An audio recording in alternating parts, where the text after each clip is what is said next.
ఏందో మీరు చెప్పండి అధ్యక్ష. నాకు కూడా మీరన్న దశాదిశ నిర్దేశం చేయరు. ఇట్లా చేసేటోళ్ళను ఏం చేయాలో ఒకసారి మీరు చూసి. ఈరోజు మనకు అమెరికా, సౌత్ కొరియా నుంచి పర్యటన నుంచి తెచ్చిన పెట్టుబడులే కాదు అధ్యక్ష, ఐటీ దిగ్గజాలైన గూగుల్ కానీ మైక్రోసాఫ్ట్ ఈరోజు వ్యాపారాలను విస్తరించిన అధ్యక్ష. హైదరాబాద్లో ఏఐ ఆధారిత యాక్సిలేటర్ సెంటర్ నెలకొల్పేందుకు గూగుల్ ఒప్పందం చేసుకుంది అధ్యక్ష. మైక్రోసాఫ్ట్ కంపెనీ 15,000 కోట్ల పెట్టుబడులతో రీసెర్చ్ అండ్ డెవలప్మెంట్ హబ్ నెలకొల్పింది అధ్యక్ష. హెచ్సిఎల్, ఇన్ఫోసిస్, విప్రో కంపెనీలు తమ క్యాంపస్లను విస్తరించాయి. కాగ్నిజెంట్ సంస్థ 15,000 అదనపు ఉద్యోగాలను ఈరోజు చేసింది. FedEx, ZF life tech, Marriott లాంటి పెద్ద కంపెనీలు గ్లోబల్ కేపబిలిటీ సెంటర్లను ఇక్కడ ఏర్పాటు చేస్తున్నాయి. ఇటీవలనే బయోటెక్లో ప్రపంచంలో పేరెనికైన ఆమ్జన్ ఈరోజు అమెరికా బయట మొట్టమొదటిసారి పెట్టుబడులు పెట్టింది హైదరాబాద్లో 6,000 మంది ఉద్యోగస్తులతో ప్రారంభించారు అధ్యక్ష. నేనే స్వయంగా వెళ్ళినా. లెన్స్కార్తో నిన్నమనని మా మిత్రుడు శ్రీధర్ బాబు గారు 1,500 కోట్ల రూపాయలతోని కళ్ళద్దాల కంపెనీ ఈరోజు పెట్టుబడులు పెట్టింది అధ్యక్ష. ఇన్ని అద్భుతాలను సాధిస్తుంటే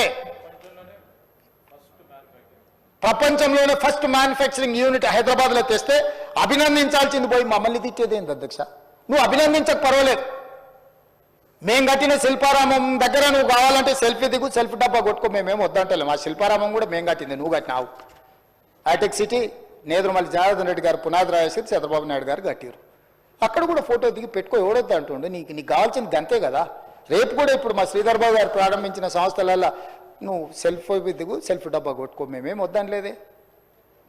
కానీ అడ్డుకోవడం ఎక్కడి సాంప్రదాయము, ఎక్కడి విధానం ఇది, ఎక్కడ నేర్చుకున్నారు ఈ విధానము? ఈ విధానం తెలంగాణకు మంచిదా అని నేను అడుగుతున్నా అధ్యక్ష.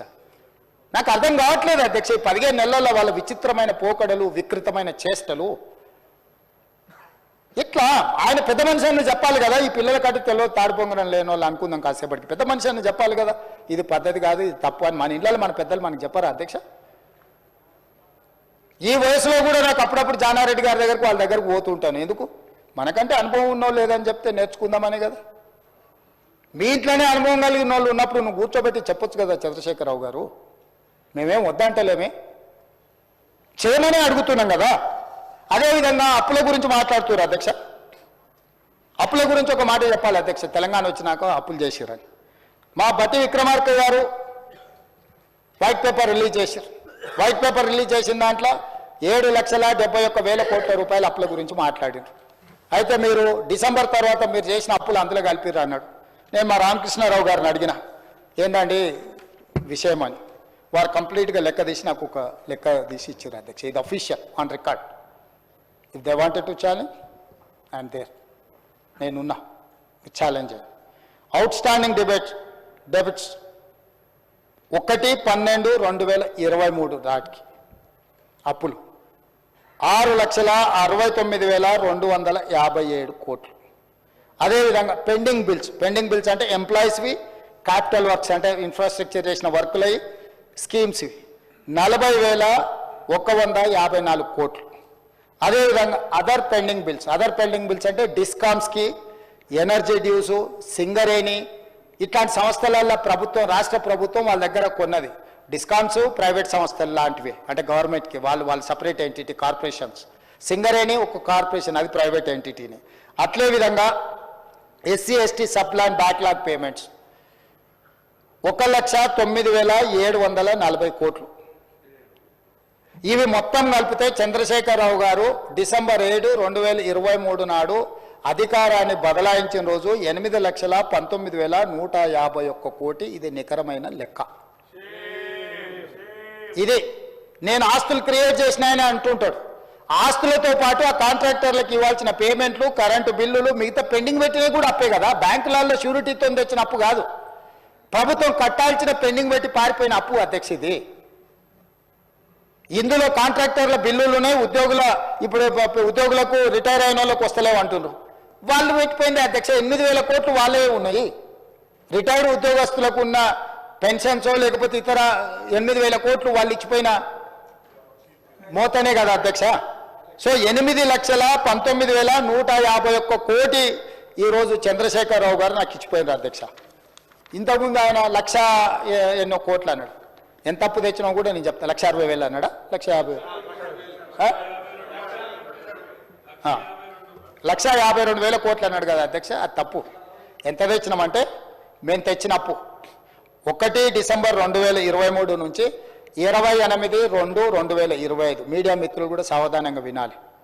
1/12/2023 నుంచి 28/2/2025 మన ఫిబ్రవరి 28 తారీఖు వరకు లెక్క ఇది నేను చెప్పేది. 1,58,041 కోటి అప్పు తెచ్చినాం అధ్యక్ష. నేను మా ఉప ముఖ్యమంత్రి మా మంత్రివర్గ సభ్యులం కలిసి మేము తెచ్చిన అప్పు. ఇందులో ప్రిన్సిపల్ అమౌంట్ పెయిడ్ అంటే చంద్రశేఖరరావు గారు చేసి పెట్టిన అప్పుకి మేము చెల్లించింది 88,591 కోటి. మళ్ళీ చెప్తున్నా అధ్యక్ష, చంద్రశేఖరరావు గారు తెచ్చిన అప్పులకు అసలు 88,591 కోటి మేము చెల్లించినాం. అదేవిధంగా మిత్తి 1/12/2023 నుంచి 28/2/2025 వరకు 64,768 కోట్ల రూపాయలు మిత్తి చెల్లించినాం అధ్యక్ష. అసలేమో 88,591 కోట్లు, మిత్తి 64,768 కోట్లు, మొత్తం కలిపి సరాసరి 1,53,359 కోట్లు చంద్రశేఖరరావు గారు చేసిన అప్పుకు అసలు మిత్తి కలిపి 15 నెలల్లో మేము చెల్లించినాం అధ్యక్ష. నిక్కరంగా మేము చేసిన అప్పు 4,682. వారు పెట్టిపోయిన లయబిలిటీని వారు మాకు అందించిన ఒక జాడ్యాన్ని అప్పులు చెల్లించడం కోసం, అసలు చెల్లించడం కోసం, మిత్తి చెల్లించడం కోసం మళ్ళీ అప్పులు చేసి అప్పులను చెల్లించాల్సిన పరిస్థితి. ఈరోజు మేము చెల్లించింది పక్కన పెట్టి 1,52,000 కోట్లు అప్పు చేసిండ్రు, లేకపోతే 1,20,000 కోట్లు అప్పు చేసిండ్రు. మా మీద బురద చల్లే ప్రయత్నం చేస్తున్నారు. నీకు కన్ఫ్యూజన్ అక్కర్లేదు హరీష్ రావు గారు, లెక్క పక్కాగా చెప్తున్నా. 1,58,041 కోటి మేము అప్పు చేసినాము. నువ్వు నీ మామగారు చేసిన అప్పుకు అసలు 88,591 కోటి, మిత్తి 64,768 కోట్లు, మొత్తం కలిపి 1,53,359 కోట్ల రూపాయలు మేము చెల్లించినాము. ఇక ఈ రెండు కలిపితే ఒకవేళ నీ వాదననే కరెక్ట్ అయితే, హరీష్ రావు గారి వాదననే మేము చేసిన అప్పు కరెక్ట్ అయితే, ఈరోజు తెలంగాణ అప్పు ఎంత ఉండాలి అధ్యక్ష?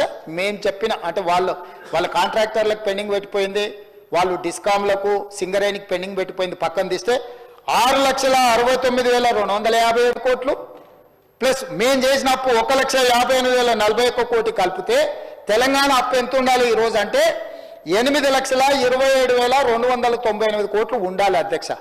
కానీ మరి ఈరోజు తెలంగాణ అప్పు ఎంత ఉంది అధ్యక్ష? 7,38,707 కోట్లు ఉంది అధ్యక్ష. ఆయన చేసిన కాంట్రాక్టర్ల బిల్లులు లేకపోతే డిస్కామ్లు సింగరేణికి 1,50,000 కోట్లు యాడ్ చేస్తలేము అధ్యక్ష. అప్పులో చేస్తలేము, ఇప్పుడున్న దాంట్లో చేస్తలేము. స్పష్టంగా ఈరోజు మేము చేసిన ప్రతి రూపాయి అప్పు చంద్రశేఖరరావు గారు చేసిన అప్పుకు తప్పులకు, ఆయన పరిపాలనలో తప్పులు చేసిండు, దీంట్లో అప్పులు చేసిండు. ఈ అప్పులను తప్పులను సర్దిద్దడానికి 15 నెలలు కాలగర్భంలో కలిసిపోయింది. మేము తెచ్చిన అప్పు మొత్తం ఆయన చేసిన అప్పులకు మిత్తిలకు కట్టడానికి మేము చేసినాం అధ్యక్ష. మేము ఎక్కడ దీన్ని అటుగా ఇటుగా వాడలే. వారు కూర్చుంటే మొత్తం వివరాలు డీటెయిల్గా ఒకరోజు అప్పుల మీదనే చర్చ చేద్దాం అధ్యక్ష. మీరు సమయం ఇవ్వండి, విడగొట్టి మాట్లాడదాం. ఏ సబ్జెక్టుకి ఆ సబ్జెక్టు. వ్యవసాయం ఒకరోజు తీసుకుందాం, మహిళలది ఒకరోజు తీసుకుందాం, నిరుద్యోగ యువకులది ఒకరోజు చర్చ తీసుకుందాం, ఒకరోజు అప్పుల మీద చర్చ తీసుకుందాం. అవసరమైతే రాత్రి 1 వరకు కాదు, నా తెల్లవారుజాము 4 వరకు కూడా సభ నడుపుదాం అధ్యక్ష, తమరు అనుమతిస్తే. అన్ని డీటెయిల్స్ నేను చెప్తాను అధ్యక్ష. నేను పారదర్శకంగా ఉండదలుచుకున్న అధ్యక్ష. అబద్ధాల పునాదుల మీద రాష్ట్ర ప్రభుత్వాన్ని నేను నడపదలుచుకోలేదు. మేము ఆకాశ సౌధలు నిర్మించదలుచుకోలేదు. వాస్తవాలను ప్రజలకు చెప్పదలుచుకున్నాం, వాస్తవాలను ప్రజలకు వివరించదలుచుకున్నాం. మేము చేసింది చెప్తాం, చేయండి ఏదని ఉంటే ఏ రకంగా వాటిని చేయడానికి ప్రయత్నం చేస్తాం ప్రజలకు వివరిస్తాం అధ్యక్ష. మా బాసులు ప్రజలే అధ్యక్ష. మా బాసులు ఫామ్ హౌస్లు ఉన్నోళ్ళు కాదు, దొరలమని విర్రవీగటోళ్ళు మా బాసులు కాదు. దళితులు, గిరిజనులు, ఆదివాసులు, తండాలలో, గూడాలలో, మారుమూల పల్లెల్లో ఉన్న బలైన వర్గాలు, మైనారిటీ వర్గాలు మా బాసులు. వాళ్ళకు మేము జవాబుదారీ అధ్యక్ష. వాళ్ళు మా బాసులు, వాళ్ళకు నేను సమాధానం చెప్తా అధ్యక్ష. చిన్న వయసులో నాకు ఒక గొప్ప అవకాశాన్ని ఇచ్చి ఇక్కడ కూర్చోబెట్టిన ప్రజలకు నేను జవాబుదారీ అధ్యక్ష.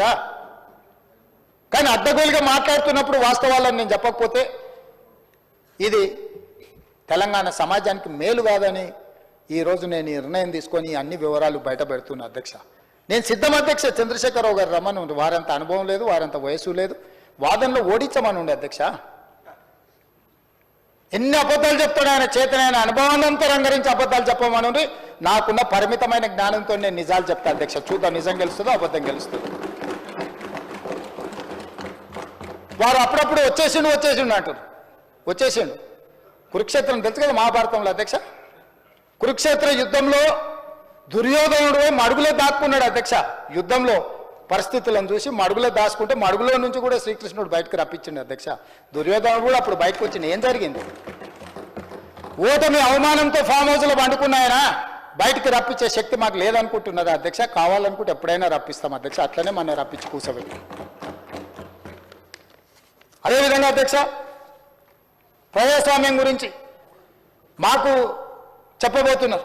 ఈ దేశ ప్రజలకు స్వతంత్రం కావాలని ప్రజలు అడగకంటే ముందే కాంగ్రెస్ పార్టీ ఆ విధానాన్ని తీసుకొని తెల్ల దొరల మీద పోరాటం చేసి దేశానికి ప్రజాస్వామ్యం తెచ్చింది అధ్యక్ష. తెలంగాణ ప్రజలు తెలంగాణ రాష్ట్రం కోరుకుంటున్నారని సర్వం కోల్పోయి తెలంగాణ రాష్ట్రాన్ని ఇచ్చింది కాంగ్రెస్ పార్టీ అధ్యక్ష. తెలంగాణ రాష్ట్రం వచ్చిన తర్వాత ఇనుప కంచెలతోటి ప్రగతి భవన్ చుట్టూత పహారాలు ఉంటే డిసెంబర్ 7 నాడు మధ్యాహ్నం మేము ప్రమాణ స్వీకారం చేసే లోపల ముళ్ళ కంచెల్ని బద్దలు కొట్టించి దొరల గడికి జ్యోతిరావు పూలే భవన్గా మార్చి పేదలు ప్రతిరోజు అక్కడికి వచ్చేటట్టు, వందలాది మంది అక్కడికి వచ్చి తమ విజ్ఞాపన పత్రాలు ఇచ్చేటట్టు